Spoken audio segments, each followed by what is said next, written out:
La Organización de las Naciones Unidas advierte que debido a la hambruna que se está viviendo en Afganistán, algunas familias están vendiendo a sus propias hijas para obtener alimento. Un acto inhumano que no tiene justificación. Esta es la historia. La amenaza de hambruna en Afganistán orilla a las familias a vender a sus hijas en matrimonio cuando ellas tienen apenas 20 días de nacidas. El padre de familia pacta un acuerdo con el comprador y entrega a la menor. El futuro de la niña está marcado. Ella está destinada a convertirse en esposa incluso antes de llegar a la pubertad. De acuerdo con datos de la organización Human Rights Watch, cada niña vendida es víctima de maltrato físico y abuso sexual. En tanto, el padre de familia o vendedor recibe una dádiva y con ello puede comprar alimento para mantener a la esposa e hijos varones. Según las estimaciones de UNICEF, el 28% de las mujeres afganas de entre 25 y 49 años de edad se casó a una edad menor a los 18 años. Más de 18 millones de afganos reportan dificultades para alimentarse diariamente y de acuerdo a los escenarios, esta cifra crecerá a 23 millones para finales de este 2021, de acuerdo con datos de la Organización de las Naciones Unidas para la Alimentación y la Agricultura, FAO. Información para Tercer Milenio 360.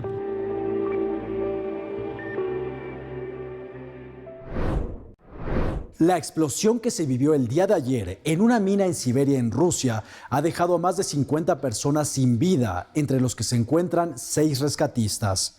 Esta es la información.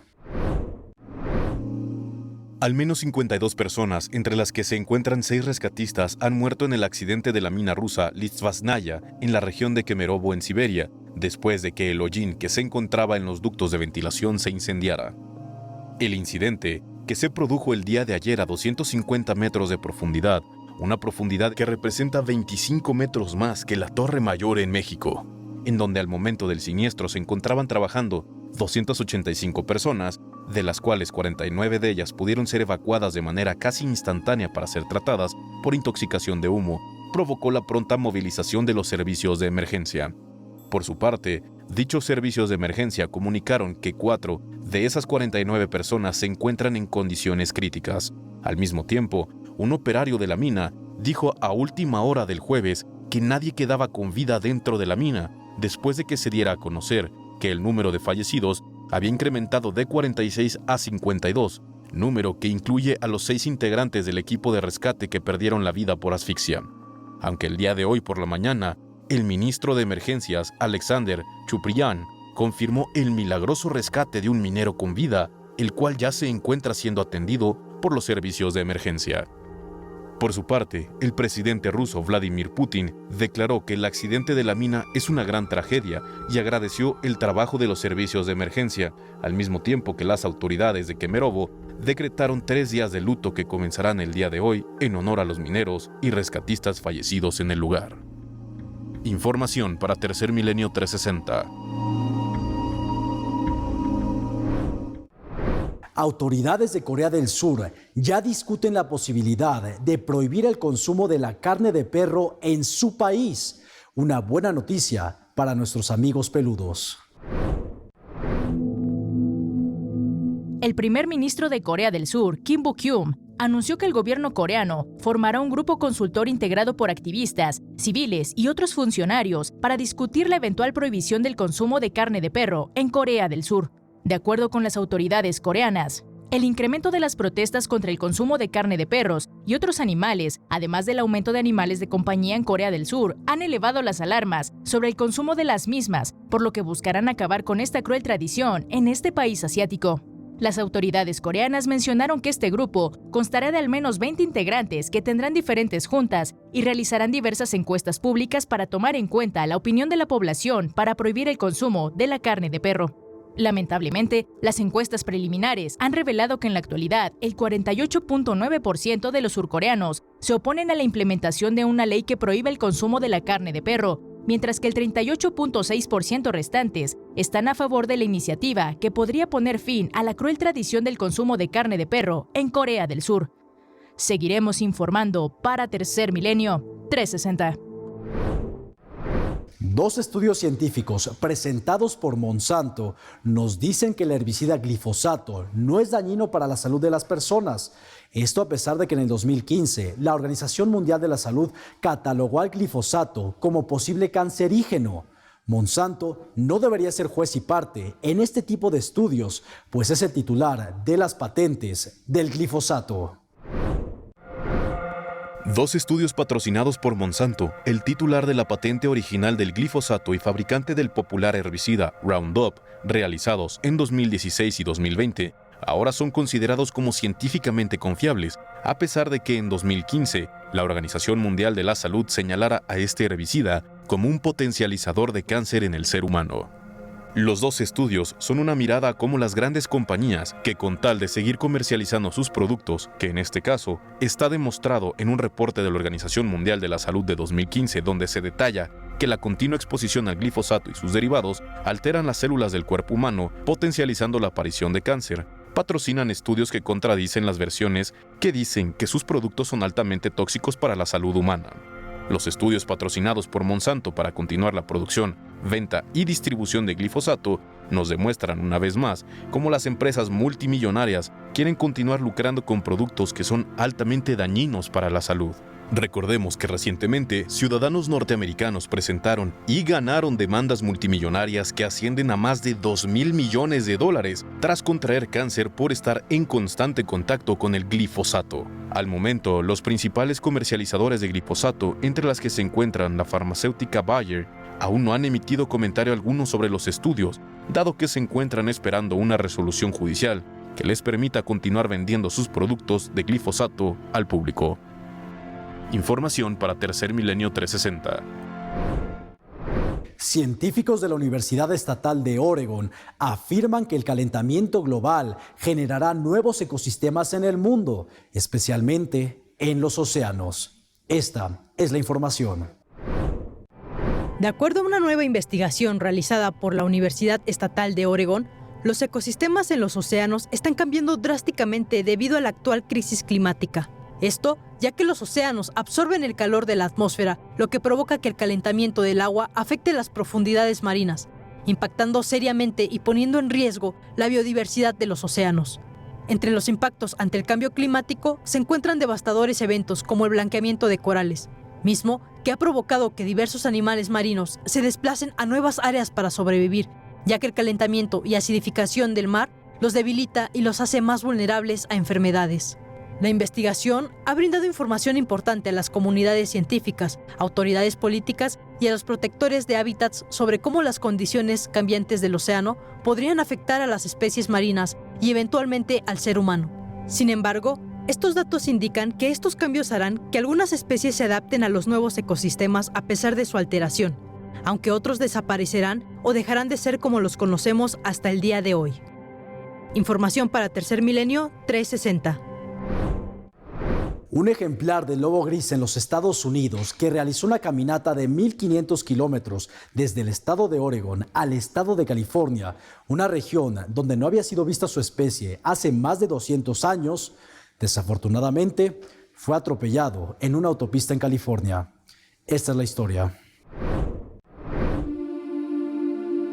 Un ejemplar del lobo gris, conocido como OR93, que se volvió célebre por sus recorridos de miles de kilómetros a lo largo de Estados Unidos, fue encontrado muerto luego de ser atropellado aparentemente por un vehículo en California. Antes de su muerte se documentó que viajaba más al sur de California, que históricamente es el hábitat de los lobos. El último lobo documentado, que se encontraba en el extremo sur de California, fue capturado en el condado de San Bernardino en 1922. Departamento de Pesca y Vida Silvestre de California. Según informa el Departamento de Pesca y Vida Silvestre de California, el ejemplar del lobo gris, una especie clasificada en peligro de extinción en el estado de California, donde fueron exterminados en la década de 1920, fue encontrado muerto el pasado 10 de noviembre sobre la carretera Interestatal 5, a unos 144 kilómetros al norte de Los Ángeles, cerca de la ciudad de Lebec. Una necropsia realizada en el Laboratorio de Salud de Vida Silvestre en Rancho Córdoba encontró que el lobo tenía un traumatismo tisular, significativo en la pata trasera izquierda, una rodilla dislocada y un traumatismo en los tejidos blandos del abdomen. Señales claras que podrían comprobar que el ejemplar fue arrollado por un vehículo. Estoy devastado al enterarme de la muerte de este lobo extraordinario. Sus viajes épicos por California inspiraron al mundo. En este tiempo anual de reflexión, le agradezco la esperanza que nos dio y por un breve vistazo a cómo sería para los lobos vagar libremente en libertad. Amarok Weiss, defensor del Centro para la Diversidad Biológica. El ejemplar del lobo gris, OR93, nació en la manada White River, en el norte de Oregón, en 2019, y se convirtió en el lobo más famoso de Estados Unidos después de que, gracias a un collar de radio, se rastrearan los viajes más épicos realizados por el animal. Su último recorrido registrado fue de más de 1.500 kilómetros desde el estado de Oregón hasta la costa central de California, siendo el primer lobo que se había reportado en esa región en los últimos 100 años. Información para Tercer Milenio 360. Ahora le presentamos una historia muy emotiva en la preservación del bisonte de Canadá, en donde las comunidades nativas de este país han jugado un papel muy importante para su preservación. Hace unos 250 años, entre 30 y 60 millones de bisontes recorrían Norteamérica, desde México hasta el norte de Canadá. Enormes manadas migraban y pastaban por las praderas abiertas, desempeñando un papel fundamental en la configuración de los ecosistemas y en el sustento de numerosas tribus indígenas. Sin embargo, en 1888, la matanza indiscriminada hizo que el bisonte desapareciera por completo de la naturaleza canadiense. En esos momentos, era como si nunca hubieran existido.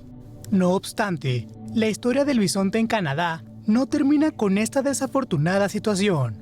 Gracias a una serie de reintroducciones en el último siglo, ahora hay al menos 2.200 bisontes de llanura y 11.000 bisontes de bosque, sus primos cercanos, repartidos entre las provincias canadienses. Entre 1907 y 1909, algunos de los últimos bisontes supervivientes de Norteamérica fueron enviados a Alberta desde Montana. Unos 40 bisontes lo consiguieron, y sus descendientes son los animales que se ven aquí ahora. De hecho, la mayoría de los bisontes que se ven hoy en todo Canadá descienden de esta manada original. Jonathan Demure, jefe del equipo de ecologistas del Parque Nacional de la Isla del Alce. La población de bisontes de la Isla del Alce, una zona de 194 kilómetros cuadrados de bosque y humedales completamente cerrada, y uno de los mejores lugares para ver bisontes en Canadá, crece aproximadamente un 20% al año y debe ser gestionada. A lo largo del último siglo, más de 3.000 bisontes han sido trasladados desde el Parque Nacional de la Isla del Alce a iniciativas de conservación y comunidades indígenas de todo Canadá. Una de ellas es la Nación Cree, del Lago de la Cebolla, que se encuentra a unos 200 kilómetros de la Isla del Alce, en la frontera entre Alberta y Saskatchewan. Con 220,000 habitantes, los Cree son el grupo más numeroso de las primeras naciones de Canadá. El pasado mes de febrero, 33 bisontes de las llanuras del parque fueron trasladados a este lugar y liberados. La llegada de los bisontes fue un momento muy importante para nuestra comunidad. El bisonte siempre ha sido una parte integral de la vida de los pueblos de las primeras naciones. Philippe Chief, director de operaciones de la Nación Cree del Lago de la Cebolla, Canadá. Los bisontes son animales poderosos y majestuosos, los cuales suelen provocar fuertes emociones en la gente que los ve. Si su casi desaparición supuso una clara prueba de que la actividad humana podía llevar a la extinción a una especie de antaño abundante, su actual recuperación ha demostrado que podemos rectificar nuestros errores. Información para Tercer Milenio 360. ¿Recuerda a la niña afgana que fue fotografiada para la portada del National Geographic? Ahora es una adulta y acaba de ser evacuada a Italia debido al regreso del talibán en su país. Esta es la historia de los ojos que alguna vez cautivaron al mundo. Sharbat Gula, La niña afgana que cautivó al mundo por sus hermosos ojos verdes y que se hizo famosa en 1985 por haber sido portada en la popular revista National Geographic, pidió asilo a Italia el pasado mes de agosto, luego de que los talibanes tomaran el control del país de Afganistán. Esta semana, Sharbat Gula, quien logró simbolizar por medio de esta fotografía las adversidades y conflictos de la historia que Afganistán y su pueblo estaban atravesando en ese momento, llegó al país europeo con el programa italiano de asilo y evacuación para ciudadanos afganos y del plan gubernamental para su recepción e integración. En 2016, Gula fue detenida en Pakistán por haber falsificado documentos de identidad para ella y sus 2 hijos, por lo cual la deportaron a su país natal, Afganistán, donde el presidente afgano de ese entonces, Ashraf Ghani, le dio la bienvenida y le prometió un apartamento para asegurarse de que viviera con dignidad y seguridad en su tierra natal. Pero, ante la llegada de los talibanes a Afganistán, Sharbat temió por su vida y la de sus hijos, por lo que después de varios años en su país natal, pidió la intervención de Italia para que la evacuaran de Afganistán. Este es solo uno de los miles de casos que viven las mujeres en Afganistán, desde que el pasado mes de agosto el talibán retomó el poder y a quienes la comunidad internacional han pedido en repetidas ocasiones que respeten los derechos humanos y el de las mujeres en su país. Seguiremos informando para Tercer Milenio 360. Una empresa de salsa de tomate, en colaboración con el Instituto Tecnológico de Florida, recrearon las condiciones para sembrar jitomate en Marte. Y lo lograron, abriendo la puerta de los alimentos que podremos cultivar en el planeta rojo.